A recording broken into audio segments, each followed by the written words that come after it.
Welcome to the deep dive. Today, we're on a pretty critical mission, I think, for anyone just starting their language journey. We're trying to accelerate those foundational English conversation skills. We've got a great stack of research here, and it's all focused on, well, a shortcut to A1 fluency. That's a great way to put it, Yeah. a shortcut. Because the notes we have are brilliantly structured. They're not just vocabulary lists. Right. They focus on these high-frequency question and answer pairs, the exact conversational reflexes you need to build from day one. Okay, let's just jump right in then. Our mission is pure acceleration. Yes. We want to distill the absolute most crucial A1 level questions and, more importantly, the perfect, dependable answers you need for daily life. And we should probably clarify what A1 even means, right? Click. When we say A1, we're talking about the Common European Framework of Reference for Languages, or CEFR. And A1 is the absolute beginning. It's the bedrock. Some people call it survival English. It basically means you can handle simple, concrete needs. So we're not just learning random words, we're learning fixed pathways. Exactly. Reliable ones that get you through that first, often scary 30 seconds of an interaction. So our goal for you is that you walk away from this deep dive feeling confident, able to manage basic greetings, exchange information, using the structures we're about to break down. Let's do it. Let's start with the absolute essentials, identity. So the sources really highlight that when you meet someone new, there are basically 4 questions that do all the heavy lifting. Right. They cover almost all of that initial curiosity. And they all kind of hinge on one single structural element, which is fascinating. It is. And that's the key insight. It's the verb to be. The simple present tense of to be, so am, is are. That is the structural glue holding A1 English together. If you master that one thing, you've basically unlocked 80% of these phrases. Okay, so let's run through them. We'll do a little practice. I'll ask the question. You give the model A1 answer. Sounds good. What is your name? My name is Olivia. Where are you from? I am from Canada. How old are you? I am 25 years old. What do you do? I am a teacher. And what's interesting there is how rigid the answers are. Yes. Very deliberate. I am 25 years old. We're not using contractions like I'm yet. A1 is all about clarity and the full sentence structure. And those 4 questions, as you said, they cover the 4 corners of identity. Name, origin, age, and job. It just takes the guesswork right out of that first meeting. So once you've established who you are, the sources move on to the next logical step, asking for help, finding things. Yeah, the practical necessities. The survival English we mentioned. Exactly. And this set of phrases is so valuable because their usefulness is immediate. They're transactional. They help you navigate the actual physical world. Which is a massive confidence booster for a beginner. Huge. Okay, let's look at the must-haves, starting with the one that kind of manages expectations from the get-go. Right. Do you speak English? Yes, a little. Perfect. Yeah. It's honest, it's simple. Okay, what about critical logistics? Where is the bathroom? It is over there. Now that phrase, where is the bathroom, is more important than it seems. It really is. Because in many languages, you might use the direct word for toilet, but in English, especially in the US and UK, bathroom or restroom is just the smoother, more common social standard. So it's a little cultural nuance hidden inside a simple phrase. Exactly. It keeps the interaction smooth. All right, let's cover a couple more. Basic call for help. Yep. Can you Yeah. help me? Yes, of course. And time. Always important. What time is it? It is 2 o'clock. And then we get into the really transactional stuff. Money. Things. Right. Shopping. How much is this? It is $5. What is this? This is a pen. And honestly, if you can handle those identity questions and these practical questions, you are well on your way. You're functionally A1 fluent. And the sources then just add a couple more high-frequency ones like contact details. Still built on that same simple foundation. Where do you live? I live in London. What is your phone number? My phone number is 555-1234.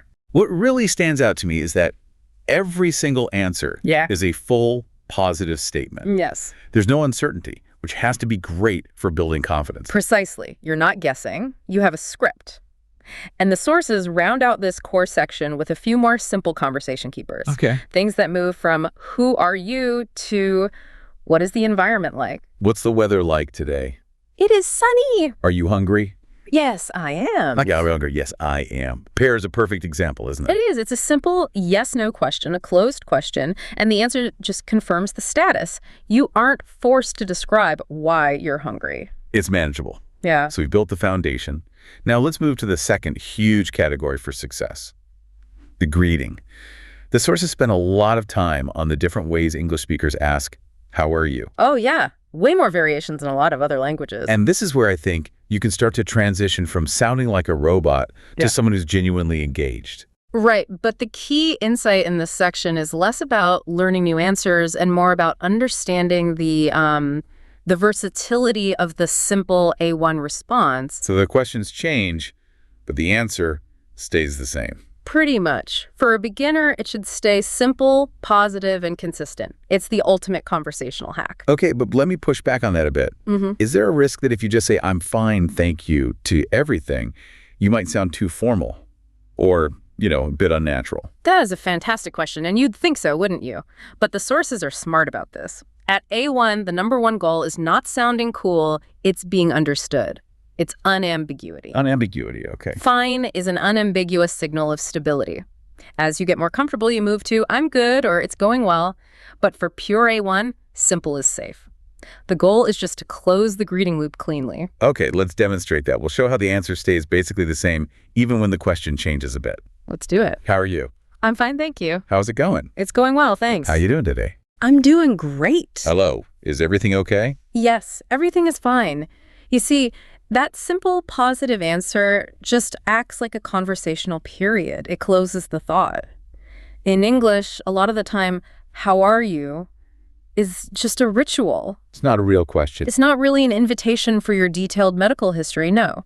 So the A1 learner uses that fixed response to show they get the ritual and they're playing along correctly. And that frees up so much mental energy.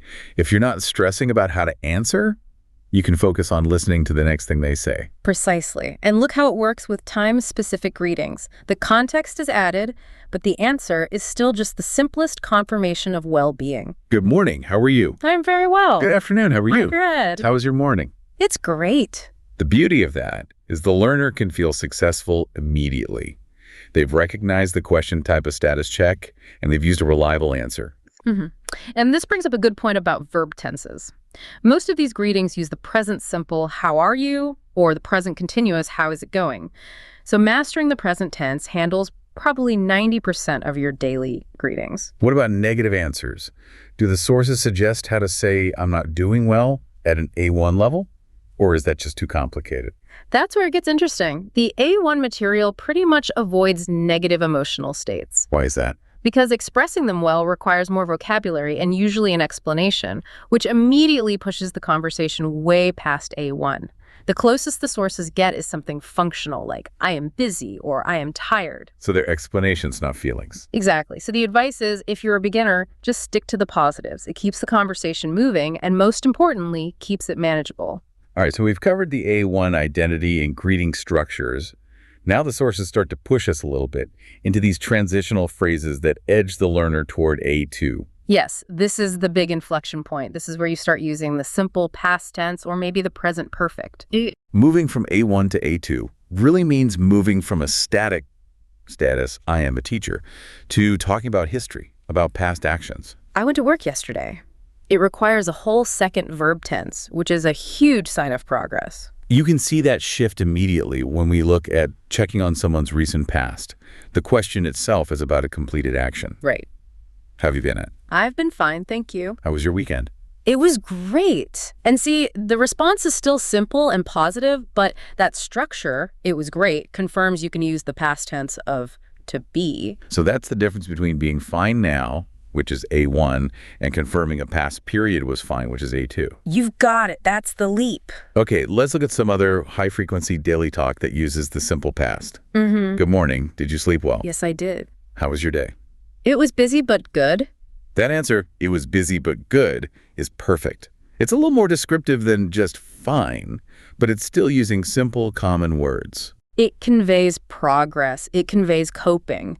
That little descriptive layer is the essence of A2. You're adding flavor, but you're not adding grammatical complexity. Right. You're moving beyond just confirming your status. Yes, instead of just "I am fine," you can say things are busy, which is a universally understood thing to talk about. Let's apply that idea to work and home life, focusing on those slightly richer, more natural A2 level responses from the sources. Okay. How are things at work? They are busy. How is life treating you these days? Life is treating me well. And if you want to sound really natural, the sources give some great little phrases that show you're actively managing things. This is a great tip. It sounds much more fluent than just stating a flat status. How are you handling work these days? I'm managing well. How are things going with your plans? They're going smoothly. Those phrases, managing well, going smoothly, they're golden, they are short, they're correct, and they just instantly elevate your perceived fluency. They show you're engaging with a process, not just a state of being. Okay, finally, let's touch on the feeling and mood vocabulary that's in this slightly higher tier. Again, the goal is descriptive, but simple. Yep. How are you feeling today? I feel good. Or you could say, I feel relaxed. Did you have a stressful day? Not really. How was your mood today? It's positive. The use of an adverb like not really, or a simple adjective like relaxed, these are essential building blocks for A2. They let you confirm your status, but add one little piece of relevant detail. Which is the perfect next step.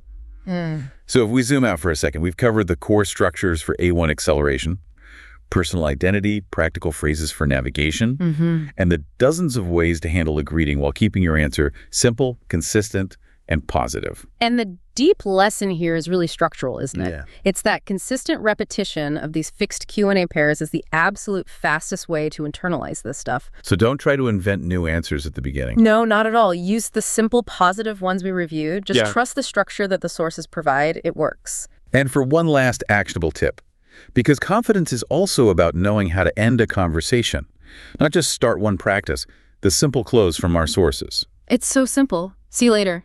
Goodbye. That's it. Confidence comes from having the whole script in your head, start, middle, and end. And to leave you with a final thought to chew on. Okay. We saw in the source material the sentence, I have one brother, and the question, are you hungry? You now have the building blocks. So as you practice, try taking the vocabulary you've learned to build a new, slightly different question, maybe about family, something like, do you have a brother? Ah, I see. That is how you start taking the basic phrases and begin building your own. That's the real beginning of fluency.